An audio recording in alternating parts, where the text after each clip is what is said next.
E essa semana deve ser bem corrida no Congresso Nacional. Deputados e senadores têm em mãos assuntos importantes para ser discutidos e votados. É o caso da MP da Liberdade Econômica. Caso os parlamentares das duas casas não votem até o final de agosto, a medida provisória perderá validade. Essa é uma semana de muito trabalho no Congresso. Na Câmara dos Deputados, a segunda-feira começou com as discussões sobre a medida provisória da chamada Liberdade Econômica. A MP 881 foi editada em 30 de abril, mas para não perder a validade, precisa ser aprovada no Congresso até o dia 27. Nela estão previstas uma série de medidas que visam impulsionar o empreendedorismo enquanto alivia o peso do Estado na economia. O texto editado pelo presidente Jair Bolsonaro tinha originalmente 19 artigos, mas terminou com 53, depois de ter recebido mais de 300 emendas na comissão mista, que analisou e aprovou o texto no início de julho. Entre as principais novidades trazidas pela medida provisória estão: dispensa de licença e alvará para pessoas físicas e jurídicas empreenderem negócios considerados de baixo risco. A liberação de trabalho aos domingos e feriados. Abrandar as regras para a composição de CIPA, Comissão Interna para a Prevenção de Acidentes. Aplicação de regras do direito civil só para quem recebe mais de 30 salários mínimos. Criação de carteira de trabalho digital. E imunidade burocrática para novos produtos e serviços e para a criação de startups. Nesta segunda-feira, o tema foi discutido aqui no Superior Tribunal de Justiça. O relator da matéria, deputado Jerônimo Gerger, do PP do Rio Grande do Sul, afirmou que retirou do projeto trecho que desobrigava micro e pequenas empresas a criar a chamada CIPA. No texto original, obras com pelo menos 20 trabalhadores também não precisariam criar a estrutura. Para Gergen, a aprovação da medida provisória representa um enorme avanço na desburocratização da economia e na geração de empregos.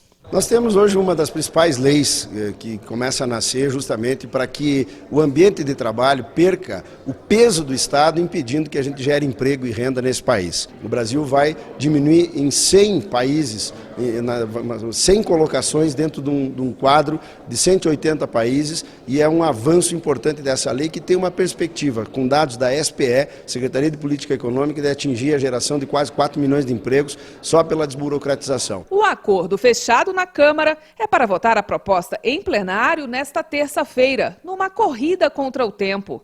Assim, o Senado ainda teria no máximo 12 dias úteis para analisar e votar para que a MP vire lei. Pelos cálculos da equipe econômica, essas mudanças podem gerar, no mínimo, 3 milhões de novos empregos.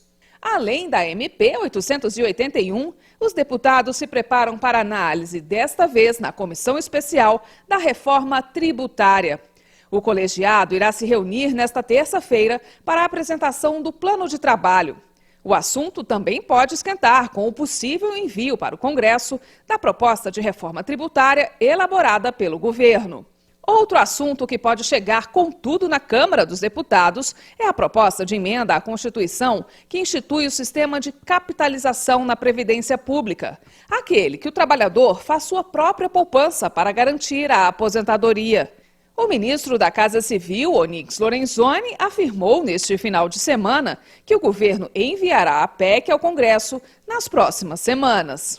Tem uma conversa marcada com o ministro Paulo Guedes exatamente para tratar disso. Ela virá numa PEC especial, com todo o detalhamento, porque ali está o grande futuro do Brasil. Não apenas na questão previdenciária, mas preponderantemente como instrumento e alavanca de ampliar a poupança interna e trazer, vamos dizer assim, a libertação do Brasil do capital externo. No Senado, a expectativa é para os debates da reforma da Previdência na Comissão de Constituição e Justiça. Na última quinta-feira, o presidente da Câmara, Rodrigo Maia, foi pessoalmente ao Senado para entregar a proposta ao presidente da Casa, Davi Alcolumbre, que no mesmo dia já mandou a pauta para a CCJ. Na comissão, os senadores terão até 30 dias para discutir e votar o texto. A partir desta quarta-feira, estão previstas várias audiências públicas para debater o tema. O governo aprovou a escolha de Tasso Gereissati, do PSDB, como relator da matéria na CCJ. O senador já se declarou favorável à aprovação da proposta. Ele defende que o texto que chegou da Câmara dos Deputados tenha pouca ou nenhuma alteração. Se tiver que mudar alguma coisa, tem que ser o mínimo possível a reforma que veio. Isso é minha opinião. Que veio da Câmara é boa, ela é um trabalho ótimo feito pela Câmara. O ponto que eu considero e que é um consenso praticamente aqui dentro do Senado é a inclusão de estados e municípios numa PEC paralela, porque o nosso compromisso com o país e com o Senado é de que o coração da reforma não volte para a Câmara, para que lá na Câmara vai se começar todo o processo novamente e o país não suporta isso.